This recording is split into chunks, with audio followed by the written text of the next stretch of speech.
Ils sont à la campagne, ils sortent et se promènent. C'est vraiment un plaisir de vivre à Chaufontaine. Victor, Adèle, Juliette, Charles et sa femme Alice partagent le bonheur d'un enfant sans malice. Un bébé de 5 mois, criant à pleine gorge, qu'Alice et Charles Hugo ont choisi d'appeler Georges. Parmi ces voyageurs, on reconnaît Juliette. Victor sait à présent que sa vieille conquête est restée près de lui depuis Lucrèce Borgia, aux pires heures de sa vie, même quand il s'exila. Sous un soleil de plomb, ils vont prendre les eaux, fraîches et vivifiantes, parmi les chants d'oiseaux.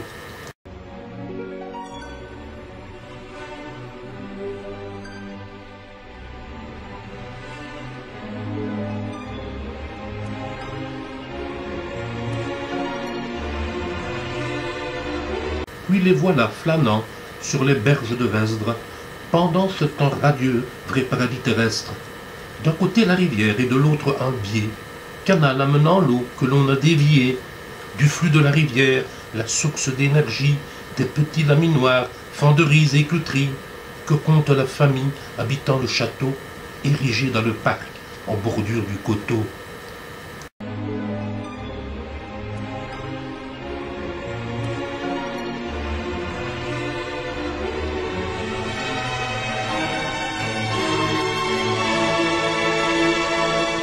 Et c'est là qu'il s'arrête devant cette bâtisse, au clocheton bulbeux couronnant l'édifice. De structure Louis XV, de décor Louis XVI, dont le charme esthétique les remplissait tous d'aise. Quant au cadran solaire de la cour intérieure, il leur dit que pour Georges, il serait bientôt l'heure. L'eau du bien inspira à Victor un proverbe. Chacun dirige l'eau vers son propre moulin. Dieu n'avait fait que l'eau, mais l'homme a fait le vin. C'est entre ces platanes qu'ils se sont rassasiés et que le petit Georges, aux grands yeux extasiés, avala la mixture préparée par Alice, qui de toute apparence s'avéra un délice.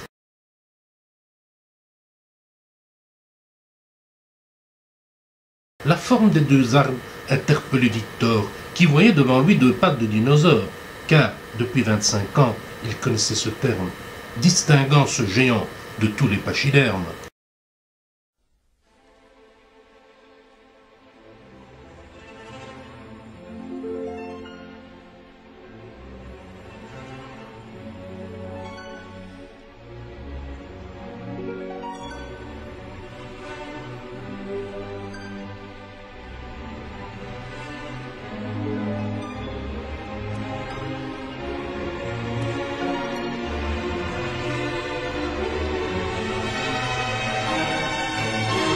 Cette courte balade de l'hôtel à ce lieu faisait aller-retour pas plus d'une demi-lieue.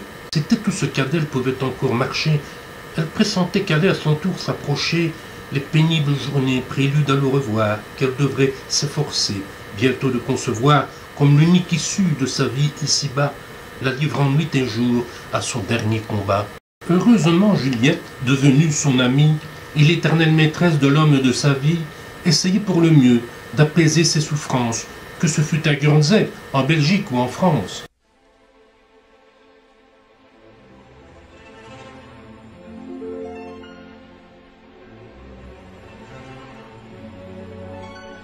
Juliette avait d'Adèle le plus profond respect, qu'elle manifestait sous différents aspects. La lecture de poèmes, l'hiver au coin du feu, avait sa préférence et lui montrait les cieux. Madame Victor Hugo, nouvellement grand-mère, ne voyait plus que Georges, le seul être sur terre qui pourrait dire un jour, dans le siècle suivant, « C'était maman Adèle et elle m'aimait tant ». Tout en se rapprochant quelque peu de Juliette, Victor lui rappela, de manière discrète, que déjà 26 ans venaient de s'écouler, depuis qu'à Chaufontaine ils avaient roucoulé. Te souviens-tu, Juliette, du voyage vers le Rhin, en 1839, parti d'un beau matin, de la ville de Liège dans cette diligence, qui aurait mérité qu'on l'appelle indigence? Ce fut vraiment pénible, en effet, répond-elle. Le fouet du cocher fustigeait la femelle, qui peinait à franchir terrassements et remblais, tout le long de la route, jusqu'au prochain relais. Oui, ce fut gigantesque, dit Victor ébahi, ne pouvant résister au rêve qui l'envahit. On trouait les collines, on coupait les vallées, et on se demandait si en fin de journée, on serait à bon port, tout près d'Aix-la-Chapelle, où j'avais réservé un confortable hôtel. Partout, près des ébauches de tunnels et de ponts, sur des chantiers primaires dans le feu de l'action, des ouvriers couraient vers une planque incertaine, juste avant que la roche n'éclabousse la plaine. Puis ceux-ci repartaient jusqu'au prochain chantier, où le même scénario était renouvelé.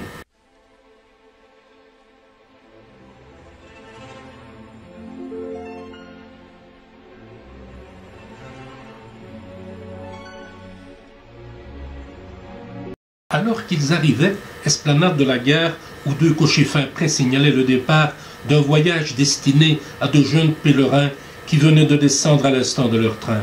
Un troisième cocher, les ayant aperçus, approcha son attelage, mu par deux chevaux blancs, aux poils bien peignés, au teint étincelant. Ce cocher s'écria « Je suis libre comme l'air, permettez, messieurs, dames, qu'un instant je vous fasse un peu de ma réclame. Voulez-vous que mes filles vous mènent à Chèvremont, ou bien préférez-vous la nouvelle excursion qui vous promènera dans la vallée de l'Ourthe, une jolie sortie qu'on allonge ou écourte, selon le beau vouloir de ceux que je transporte, et du doux ravissement que la balade apporte.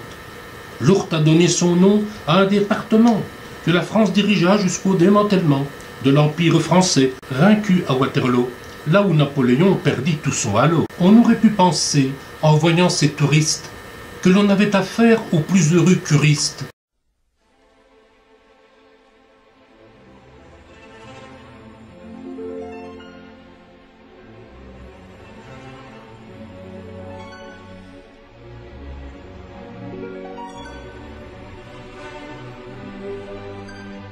Pourtant, début septembre 1867, chacun se sentait mal dans sa petite assiette.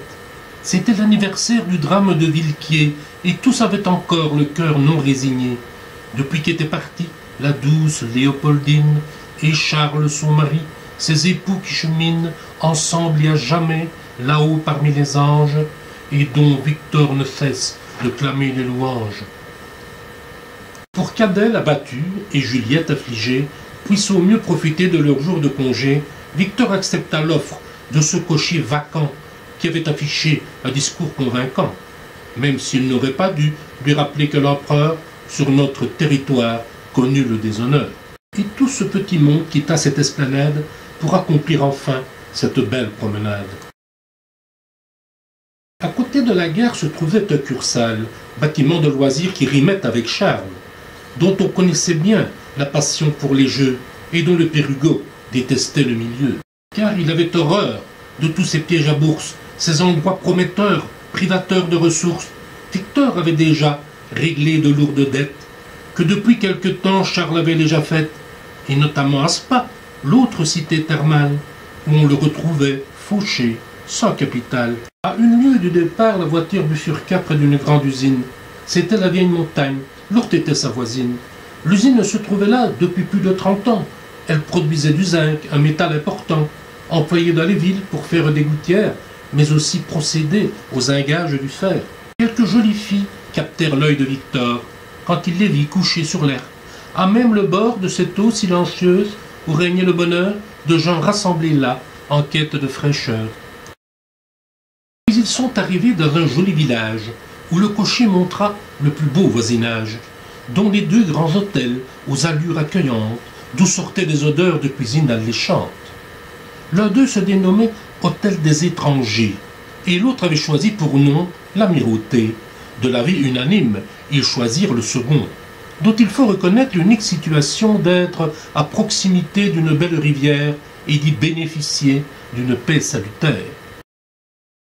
De nos jours, au moment où vous lisez ces vers, si vous êtes attablé dans ce bel univers, la grande salle à manger de style Louis XV, parmi les plus anciennes de cette belle province, semble avoir oublié que le célèbre Hugo s'y restaura un jour alors qu'il faisait chaud, et que les vers et roses agissaient de concert sous une voûte bleue au moment du dessert.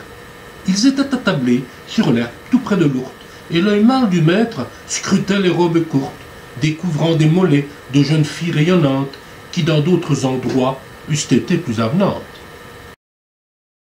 Et pourtant son œil mâle s'humecta soudainement quand il pensa à celle partie depuis longtemps qu'Auguste, l'avant-veille, avait commémorée par les quelques rameaux qu'il avait prélevés sur la végétation qui décorait sa tombe et qu'Adèle attendait, rêvant de sa colombe. C'est ainsi désormais qu'elle appelait sa fille, N'était-elle pas le guide de toute la famille, colombe de l'amour, de la fidélité, qui éclaire la voie vers leur éternité?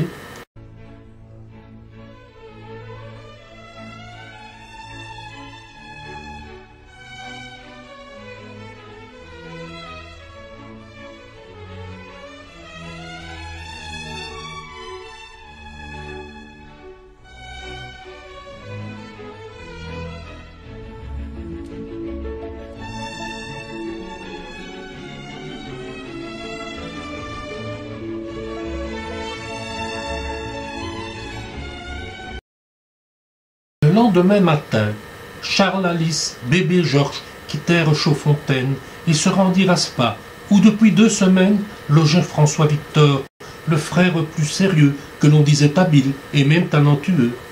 Ainsi s'exprimaient les férus de Shakespeare en relisant son œuvre qu'il venait de traduire.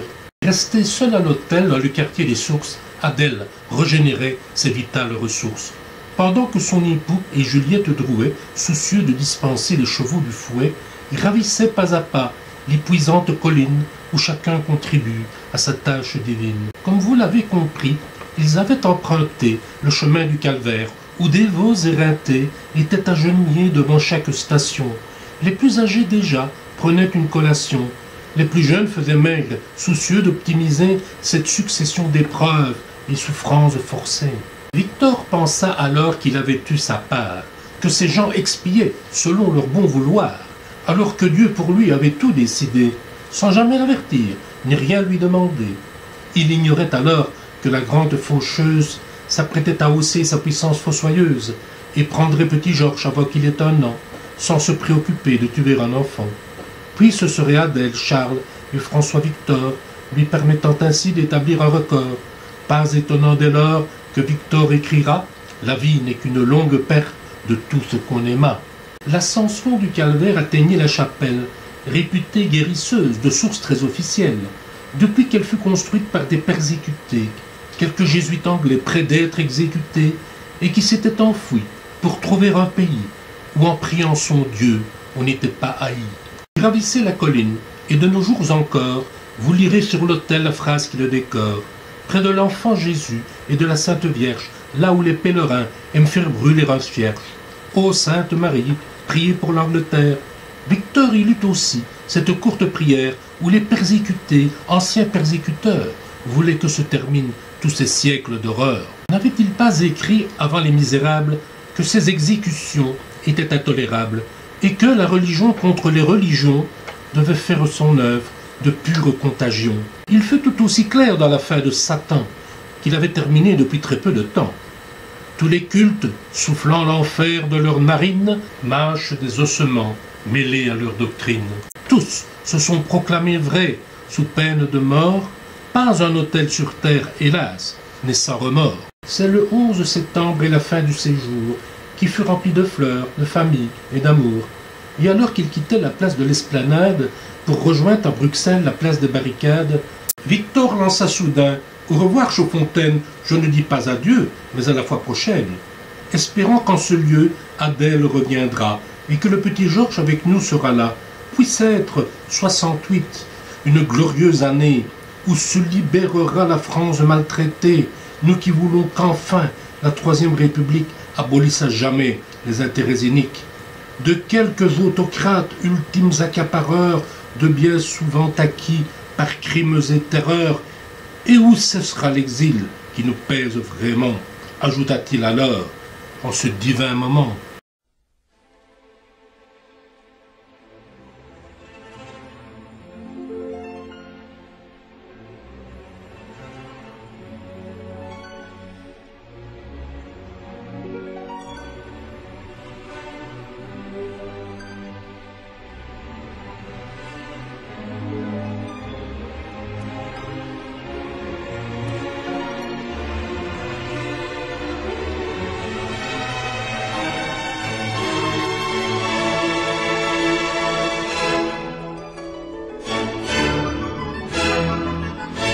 À bientôt, Chaudfontaine, noble cité thermale, au sol gorgé d'eau, aux vertus optimales.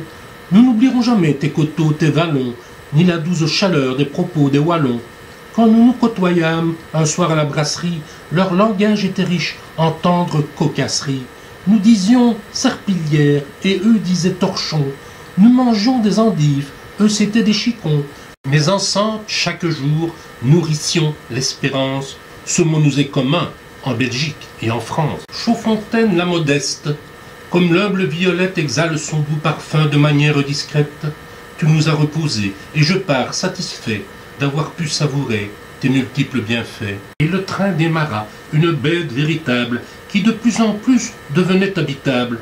Au repos, elle soufflait, gémissait au départ. C'était une créature en vérité à part, qui jappait sur sa route, suait, tremblait, sifflait, parfois même hennissait, souvent ralentissait, balançant une fiente de charbons enflammés et d'urine bouillante tout le long du tracé. À bientôt, cher Victor, car je sais que tes mots, tes poèmes, tes romans ont atteint ce niveau qui transcende les temps, et qu'aujourd'hui surtout, où l'homme désenchanté ne pense plus qu'aux sous, tu pourras leur donner le remède éternel qui rend l'humanité plus sage et fraternelle.